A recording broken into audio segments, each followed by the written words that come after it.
हमारे YouTube channel में आप सभी का स्वागत है। जो भी हमको वीडियो में देख रहे हो सभी को हमारी तरफ से जय श्री कृष्णा। आज हम आपको एकादशी के बारे में बताएंगे और ये एकादशी है आषाढ़ मास कृष्ण पक्ष की योगिनी एकादशी। यानी हम योगिनी एकादशी की आपको कथा और महत्व दोनों ही समझाएंगे। आप हमसे जुड़े रहिए और ध्यान से सुनिए। तो आप सुनिए एकादशी व्रत की कथा। एकादशी के जया आदि भेद, नक्त व्रत का स्वरूप और उत्पन्ना एकादशी के प्रसंग में एकादशी की विधि और उत्पत्ति कथा और इसकी महिमा का वर्णन। नारद जी ने पूछा, महादेव, महाद्वादशी यानी एकादशी का उत्तम व्रत कैसा होता है? सर्वेश्वर प्रभु, उसके व्रत से जो कुछ भी फल प्राप्त होता है उसे बताने की कृपा कीजिए। महादेव जी ने कहा, ब्राह्मण, यह एकादशी महान पुण्य फल को देने वाली है। श्रेष्ठ मुनियों को भी इसका अनुष्ठान करना चाहिए। विशेष विशेष नक्षत्रों का योग होने पर यह तिथि जया, विजया, जयंती तथा पाप नाशनी इन 4 नामों से विख्यात होती है। सभी पापों का नाश करने वाली है।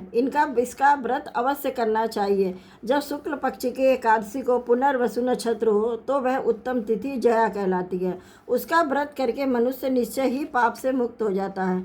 जब शुक्ल पक्ष की द्वादशी को श्रवण नक्षत्र हो तो वह उत्तम तिथि विजया के नाम से विख्यात होती है। इसमें किया हुआ दान और ब्राह्मण भोजन सहस्त्र गुना फल देने वाला है तथा होम और उपवास तो सहस्त्र गुने से भी अधिक फल देता है। जब शुक्ल पक्ष की द्वादशी को रोहिणी नक्षत्र हो तो वह तिथि जयंती कहलाती है। वह सब पापों को हरने वाली है। उस तिथि को पूजित होने पर भगवान गोविंद निश्चय ही मनुष्य के सब पापों को धो डालते हैं। जब कभी शुक्ल पक्ष की द्वादशी को पुष्य नक्षत्र हो तो वह महापुण्यमयी पाप नाशनी तिथि कहलाती है। जो 1 वर्ष तक प्रतिदिन 1 प्रस्थ तिल का दान करता है तथा जो केवल पाप नाशनी एकादशी को उपवास करता है, उन दोनों का पुण्य एक समान होता है। उस तिथि को पूजित होने पर संसार के स्वामी सर्वेश्वर श्री हरि संतुष्ट होते हैं तथा प्रत्यक्ष दर्शन भी देते हैं। उस दिन प्रत्येक पुण्य कर्म का अनंत फल माना गया है। सगर नंदन, कुकुस्त, नहुस तथा राजा गादी ने इस तिथि को भगवान की आराधना की थी, जिससे भगवान ने इस पृथ्वी पर उन्हें सब कुछ दिया था। इस तिथि के सेवन से मनुष्य 7 जन्मों के कायिक, वाचिक और मानसिक पाप से मुक्त हो जाता है। इसमें तनिक भी संदेह नहीं है। पुष्य नक्षत्र से युक्त एकमात्र पाप नाशनी एकादशी का व्रत करके मनुष्य 1000 एकादशियों के व्रत का फल प्राप्त करता है। उस दिन स्नान, दान, जप, होम, स्वाध्याय और देव पूजा आदि से जो कुछ भी किया जाता है उसका अक्षय फल माना गया है। इसलिए प्रयत्न पूर्वक इसका व्रत करना चाहिए। जिस समय धर्मात्मा राजा युधिष्ठिर पंचम अश्वमेध यज्ञ का स्नान कर चुके, उस समय उन्होंने यदुवंशावंतस भगवान श्री कृष्ण से इस प्रकार का प्रश्न किया। युधिष्ठिर बोले, प्रभो, नक्त व्रत तथा एक भुक्त व्रत का पुण्य एवं फल क्या है? जनार्दन, यह सब मुझे बताइए। श्री भगवान ने कहा, कुंती नंदन, हेमंत ऋतु में जब परम कल्याण में मार्गशीर्ष मास आए तब उसके कृष्ण पक्ष की द्वादशी तिथि को उपवास या व्रत करना चाहिए। उसकी विधि इस प्रकार है। दृढ़ता पूर्वक उत्तम व्रत का पालन करने वाला शुद्ध चित्त पुरुष दशमी को सदा एवं भुक्त रहे अथवा शौच, संतोष आदि नियमों के पालन पूर्वक नक्त व्रत के रूप स्वरूप को जानकर उसके अनुसार एक बार भोजन करे। दिन के 8वें भाग में जब सूर्य का तेज मंद पड़ जाता है उसे नक्त जानना चाहिए। रात को भोजन करना नक्त नहीं है। गृहस्थ के लिए तारों के दिखाई देने पर नक्त भोजन का विधान है और सन्यासी के लिए दिन के 8वें भाग में, क्योंकि उसके लिए रात्रि में भोजन निषेध है। कुंती नंदन, दशमी की रात व्यतीत होने पर एकादशी को प्रातःकाल व्रत करने वाला मनुष्य व्रत का नियम ग्रहण करे और सवेरे तथा मध्याह्न को पवित्रता के लिए स्नान करे। कुएं का स्नान निम्न श्रेणी का है। बावड़ी में स्नान करना मध्यम, पोखरे में उत्तम तथा नदी में उससे भी उत्तम माना गया है। जहाँ जल में खड़ा होने पर जल जंतुओं को पीड़ा होती है, वहाँ स्नान करने पर पाप और पुण्य बराबर होता है। यदि जल को छानकर शुद्ध कर ले तो घर पर भी स्नान करना उत्तम माना गया है। इसलिए पांडव श्रेष्ठ घर पर उक्त विधि से स्नान करे। स्नान के पहले निम्नांकित मंत्र को पढ़कर शरीर में मृत्तिका लगा ले। अश्वक्रांते, रथक्रांते, विष्णुक्रांते, वसुंधरे, मृतिके हर में पापम यन्मया पूर्व संचितम। अर्थात वसुंधरे तुम्हारे ऊपर अश्व और रथ चला करते हैं। भगवान विष्णु ने भी वामन अवतार धारण कर तुम्हें अपने पैरों से नापा था। मृत्तिके, मैंने पूर्व काल में जो पाप संचित किया है उस मेरे पाप को हर लो। व्रती पुरुष को चाहिए कि वे एक चित्त और दृढ़ संकल्प होकर क्रोध तथा लोभ का परित्याग करे। अंत्यज, पाखंडी, मिथ्यावादी, ब्राह्मण निंदक, अगम्या स्त्री के साथ गमन करने वाले, अनन्याय, दुराचारी, परधनारी तथा पर स्त्रीगामी मनुष्यों से वार्तालाप न करे। भगवान केशव की पूजा करके उन्हें नैवेद्य भोग लगाए। घर में भक्ति युक्त मन से दीपक जलाकर रखे। पार्थ, उस दिन निद्रा और मैथुन का परित्याग करे। धर्मशास्त्र से मनोरंजन करते हुए संपूर्ण दिन व्यतीत करे।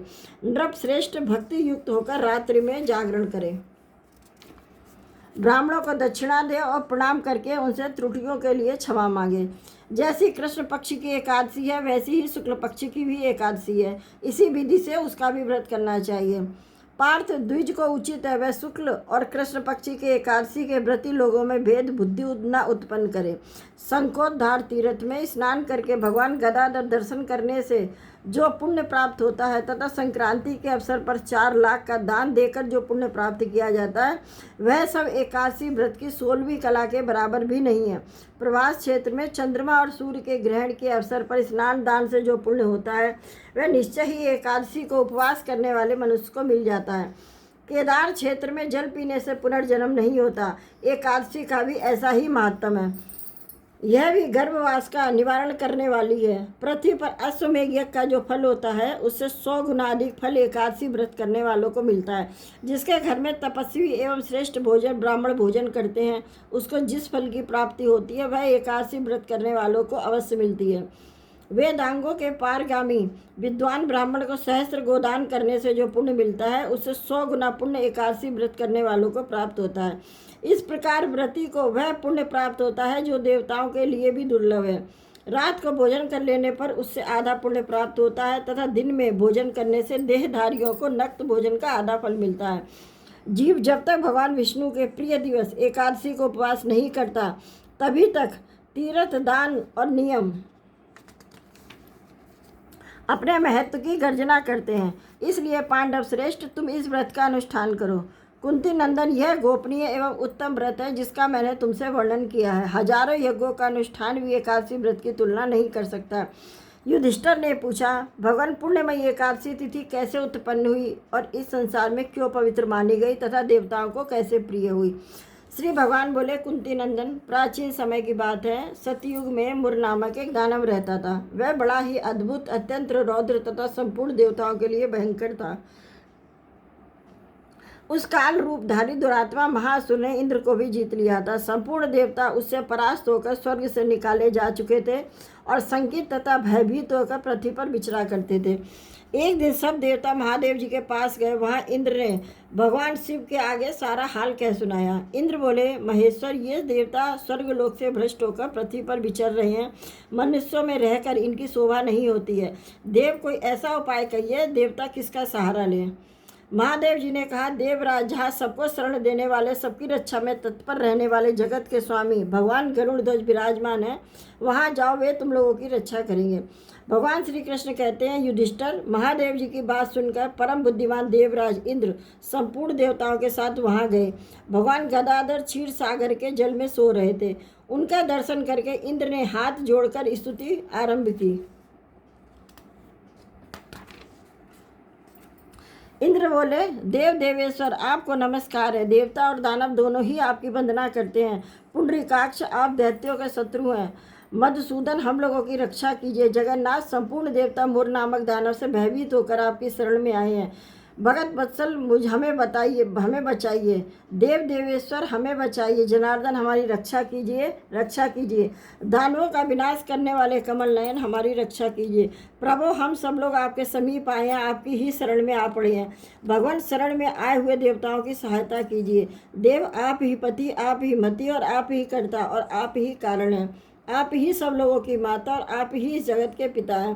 भगवान देव देवेश्वर, शरणागत वत्सल, देवता भयभीत होकर आपकी शरण में आए हैं।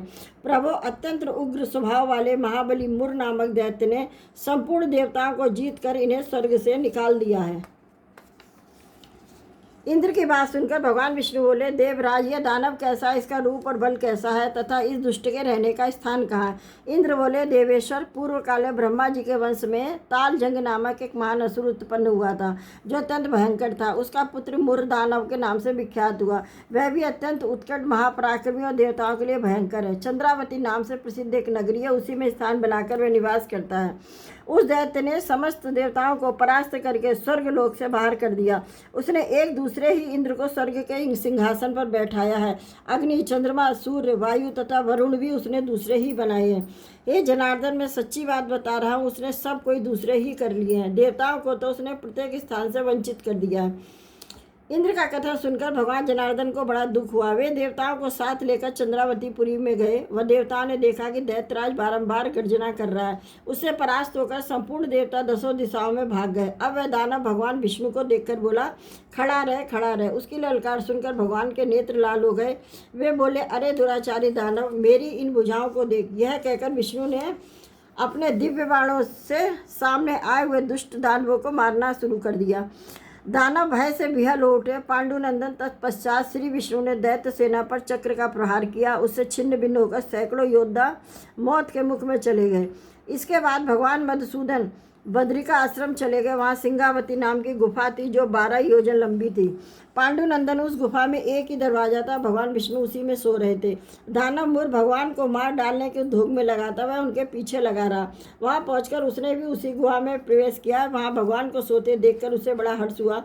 उसने सोचा, यह दानवों को भय देने वाला देवता है, अतः निसंदेह इसे ही मार डालूंगा।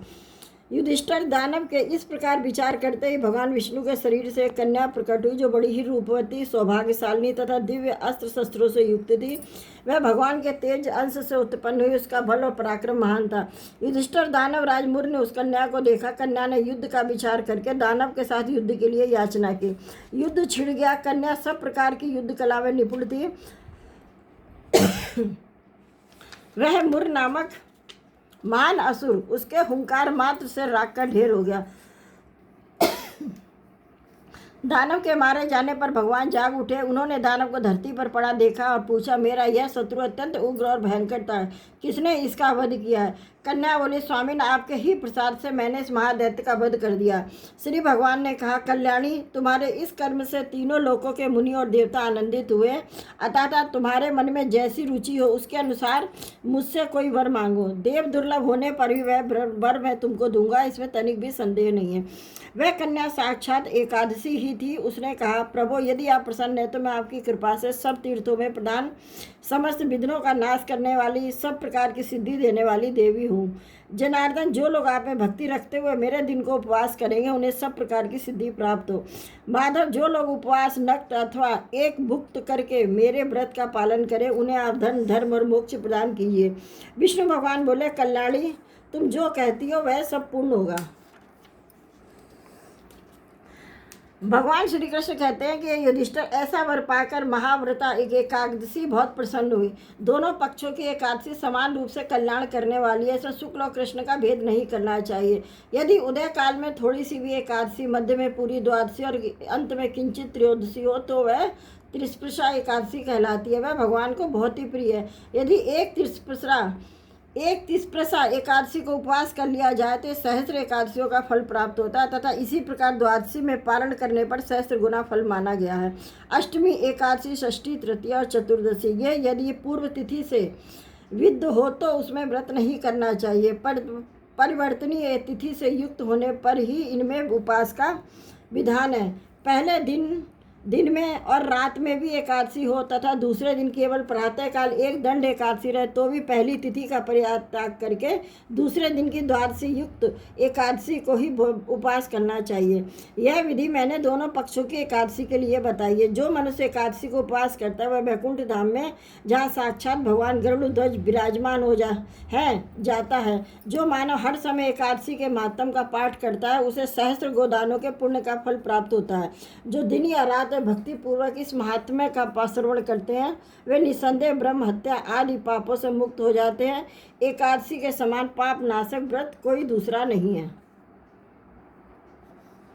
ये थी एकादशी, योगिनी एकादशी व्रत की कथा।